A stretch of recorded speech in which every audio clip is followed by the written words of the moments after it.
Hello everyone, FPL Raptor here and welcome back to another video on my YouTube channel. In today's video we have my Game Week 29 team selection where I have 4 free transfers and I really need to use all of them. If you'd enjoyed today's video, please do smash that like button, and if you're new around here, make sure to subscribe as well. But without further ado, let's jump into it.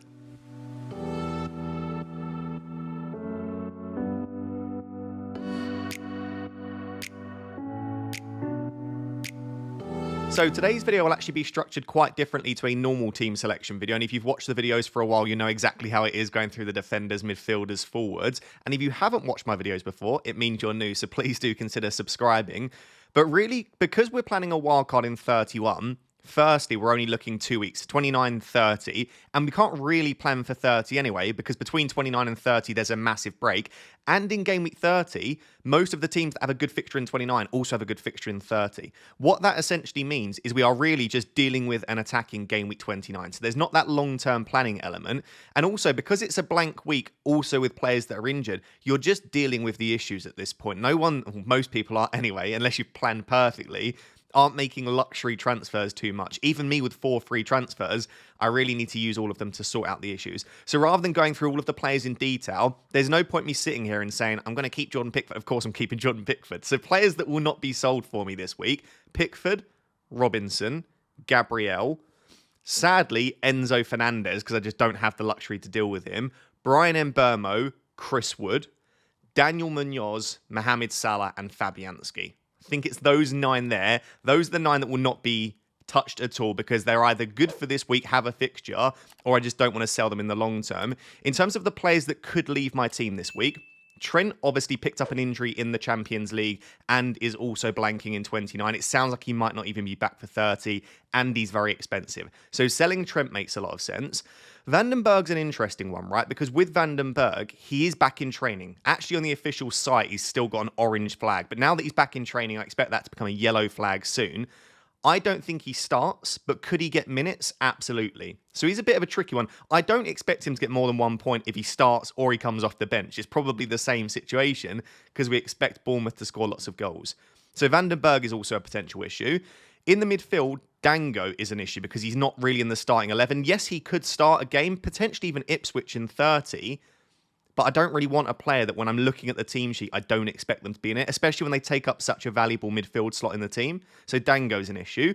Cole Palmer is absolutely fine. If I could keep Cole Palmer, I would, but if I want to get Erling Haaland, and I've said I'm not happy selling Salah, then I could potentially sell Cole Palmer to do that. And then the other 2 players that might potentially be sold are Mateta and ISAK. I haven't looked at transfer plans which involve selling both of them, so it will only be one that gets sold.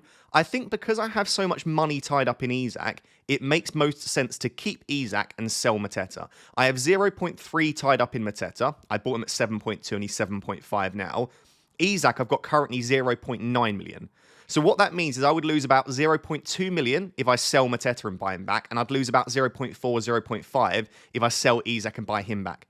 So I would lose more money essentially by selling ISAK. However, he's of course more expensive, and Mateta has Southampton in Game Week 30. So there is part of me that kind of wants to keep Mateta and then use all of the funds that I can get by selling ISAK. It would leave me with slightly less money though for that wildcard in Game Week 31.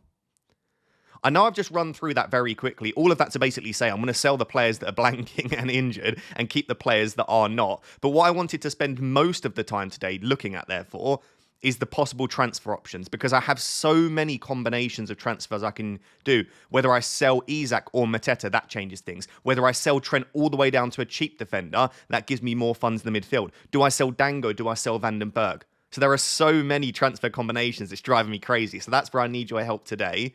So hopefully that makes sense. What this does mean is that as of right now, in terms of players that are blanking in my starting 11, I actually have 2, Trent and Mateta.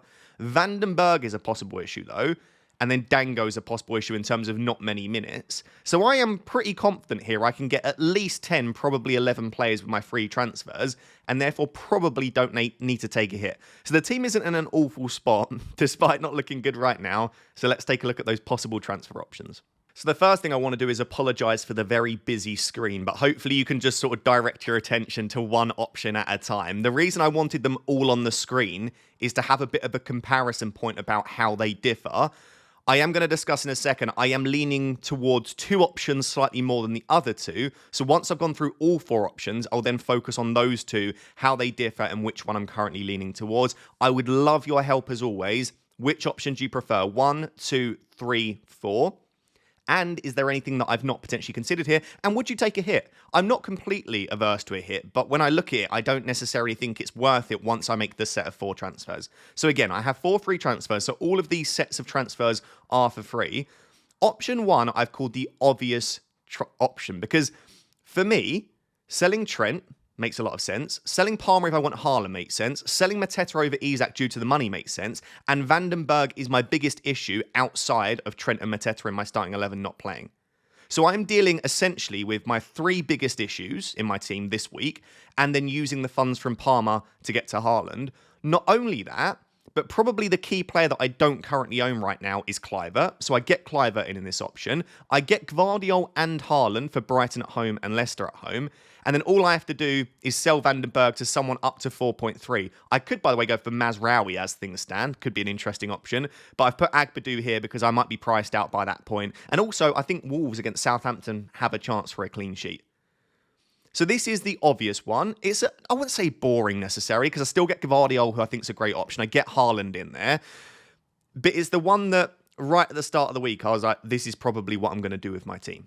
It gives me a little bit of wiggle room if there are any price changes, like I said. And if there are not, then I have the option to go up to a 4.3 million asset to replace Vandenberg. Option 2 is that I want to get Fernandes rather than Kluivert. And I'm not necessarily sure I do, by the way. But let's say that I just think Bruno's a marginally better option than Kluivert. And maybe for game week 29, I do think so. The issue is for game week 30, I prefer Kluivert. So as a combination, Kluivert's probably better. But let's say that my Man United bias takes over a little bit and I just want Fernandes rather than Kluivert. It's still Vandenberg to Agbadou. It's still Mateta to Haaland.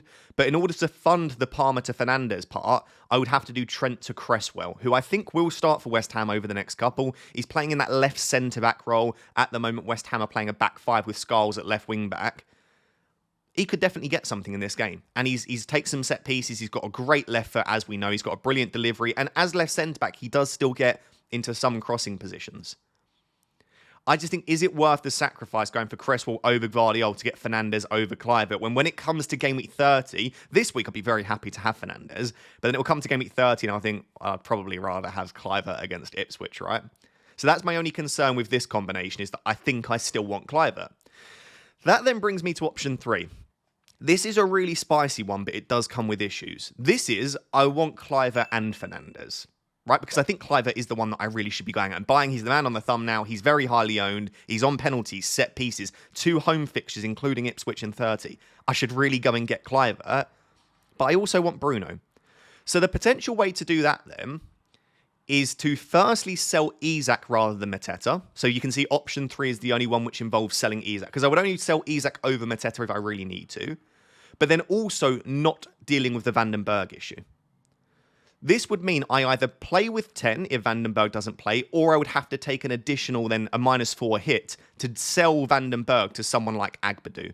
I just don't know if it's worth taking a -4 hit to sell Vandenberg, even if he's out. I think I'd almost rather play with 10. Is there anyone at 4 million, Cresswell, Agbadou, that I am confident gets more than 4 points in game week 29?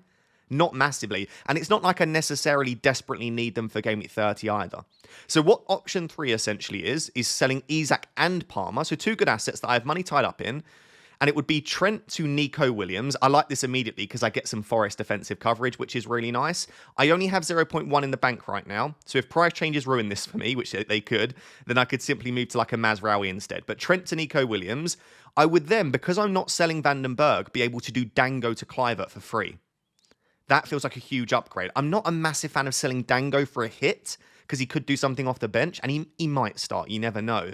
But doing Dango to Kluivert for free feels great. I still get to do that Palmer to Bruno Fernandes move. And then to fund that, I have to sell ISAK rather than Mateta, as I said. So that would be Nico Williams, Kluivert, Fernandes, and a Haaland coming in. The reason I think this is so fantastic is the 3 assets that I am most desperate to own this week that I don't right now. If you said you can own any 3 that you don't already, who would they be? It would be Haaland, Fernandes, and Kluivert. I think they are arguably, along with Chris Wood, 3 of the best 4 captaincy options. It's just, losing money on ISAK when I inevitably, almost definitely will buy him back in Game Week 31. And then also, I don't get to deal with the Vandenberg issue. So either he plays and he's still not a great option, or he doesn't play and I'm down to 10, or I take a hit. So I think if I knew 100% Vandenberg was fit, and not fit, by the way, I know he's in training, but 100% that he would start, because Brentford fans don't think he'll be rushed back in. If I knew 100% that Vandenberg would start, I think option 3 is the standout. I don't mind losing a little bit of money on ISAK. My team value is okay anyway. And I've heard a few people say this week, and I kind of sort of agree. Team value can be a little bit overrated. All it means is that you have to make a downgrade somewhere. So, I don't know. Rather than going for Gvardiol, maybe you have to go for Kusanov, a slight downgrade. Rather than Eze, you have to go for Sarr, a slight downgrade. Rather than Wissy, you have to go for Beto. Sometimes it works out. Sometimes those cheaper assets actually end up doing better. Sometimes you're forced to buy a cheap player because you can't afford the expensive one, and that cheap asset delivers. So I don't think it's the end of the world often when you're forced to make a downgrade because your team value isn't perfect. I don't think you want rubbish team value, but I guess what I'm saying is if I lose at 0.3, 0.4 million on ISAK, so be it. It's not a huge concern for me right now because I am keeping Mohamed Salah. Option 4 is the least likely to happen for me, but this is for some reason that I'm put off of Erling Haaland. If he's a slight doubt, or if I just don't really fancy selling Palmer, and I just think, do you know what, I don't want to go out there and get Erling Haaland, I then have the luxury to just make some really nice moves here. So Vandenberg to 8 Nuri, because I wouldn't have to go as cheap as Agbadu. I could also go for Milenkovic in here as well if I wanted a Forest defender, but basically Vandenberg to any defender that I want. Trent to Gvardiol, quite comfortably, I can afford that. I would then be able to deal with the Dango issue anyway, again for free. So Dango to Kluivert. And then I think if I'm selling Dango and I've got a free forward slot here that's not Haaland, I think I'd go Evanilson. I'd go all in on the idea that Evanilson starts 29 and 30 and Dango is on the bench for both. So I'd do Mateta to Evanilson. That currently leaves me 3 million in the bank. Like, I've got loads of money here because I'm selling Trent and I'm selling Mateta, and both of those are big downgrades.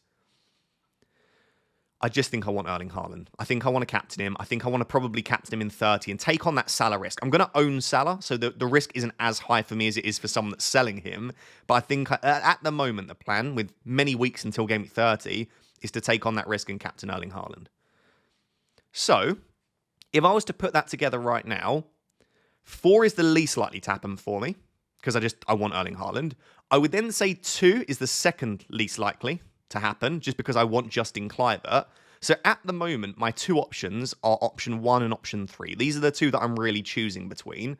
They both have Kluivert in there. They both have Haaland. They both involve selling Trent as well. It's just about how much do I want Bruno? Do I feel like I need to deal with Vandenberg? And then what would the team look like overall, depending upon which one I choose? So what I'm going to show you now is I'm going to take you through what the team would look like for option 1, what the team would look like for option 3, and then show you a direct comparison in terms of what players are in each option, so that you can hopefully then give me your feedback down below about which one you want to go for. And as I said, if there's some combination I've not considered, please also let me know as well. So guys, this is option 1, the obvious option, which involves getting Kluivert, getting Haaland, getting Gvardiol, dealing with Vandenberg, but also not being able to sell Dango and also not being able to get Bruno Fernandes. So the team as it stands would be Pickford in goal, Robinson, Gabriel, Gvardiol, and Agbadu as the back line. It looks pretty good, actually. 4 of the 5 are at home there. Agbadu against Southampton is nice. The midfield is where this one looks a little bit weaker because I have both Dango and Enzo, as well as Mbermo with a less than ideal fixture, and then Justin Kluivert is obviously the new addition there, and then the front 2 of Haaland and Wood.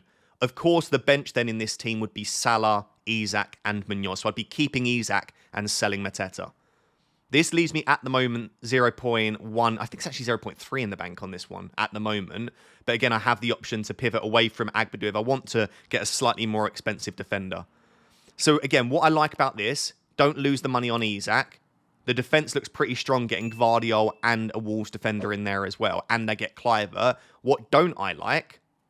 It's mainly that I'm sat there still with Dango in my team, who I don't expect to start, and also one of the better options this week that I can afford if I make some different transfers in Bruno Fernandes. I also don't have him in my team as well.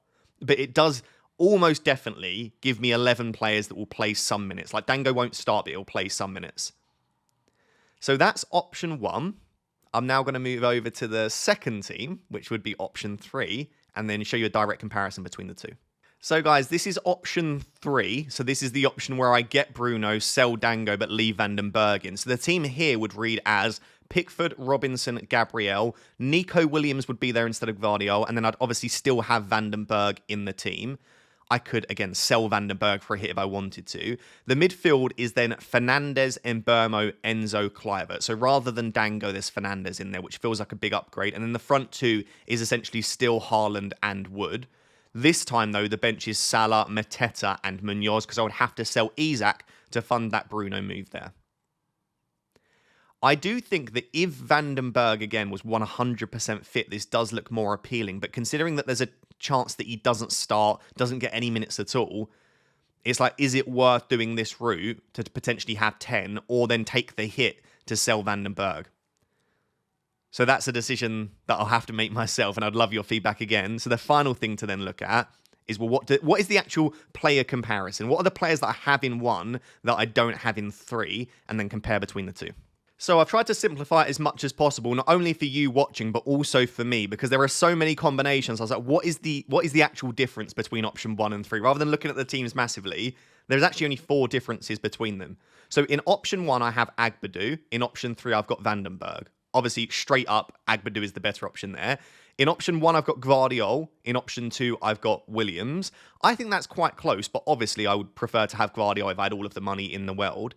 Option 1, I've got Dango. Option 3, I've got Bruno Fernandes. That's the massive improvement there, is that not only do I have a guaranteed starter, but I have arguably a better fixture and just a better FPL asset as well. A player that I think in the reverse fixture got 17 points.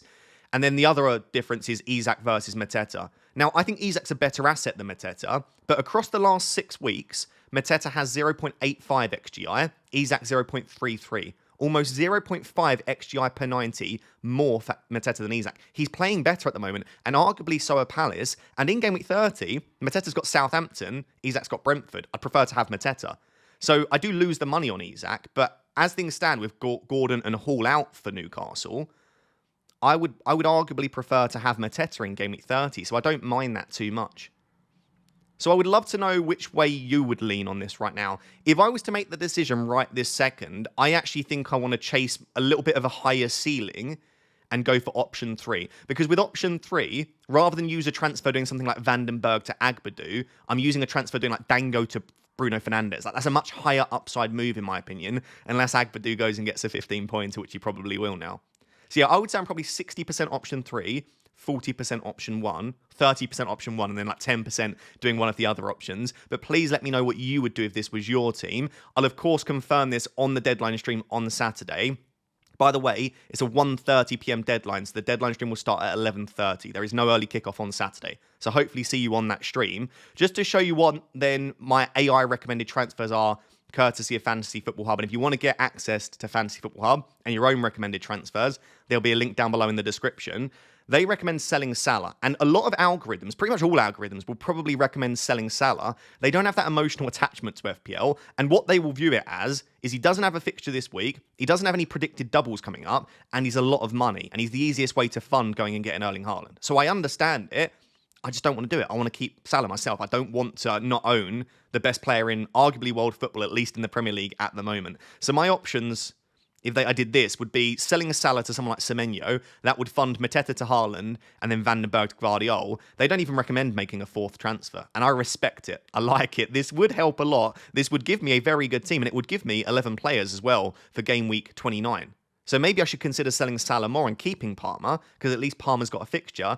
I just don't want to. I think Salah's too good personally myself. So guys, there you have it. That is my Game Week 29 team selection. Hopefully you did enjoy, and I do apologise for it being a bit all over the place. There are just so many combinations when you've got 4 free transfers and different players that you can sell. But hopefully this was helpful and gave you some ideas for your own team as well. If you did enjoy the video, please do smash that like button and make sure to subscribe as well. Tomorrow, there'll be a free hit draft in the morning, a deadline decisions in the afternoon, and then, of course, there'll be a deadline stream on Saturday. So 3 more pieces of FPL content before the deadline. So subscribe for all of that. Until next time, thank you very much. Bye-bye.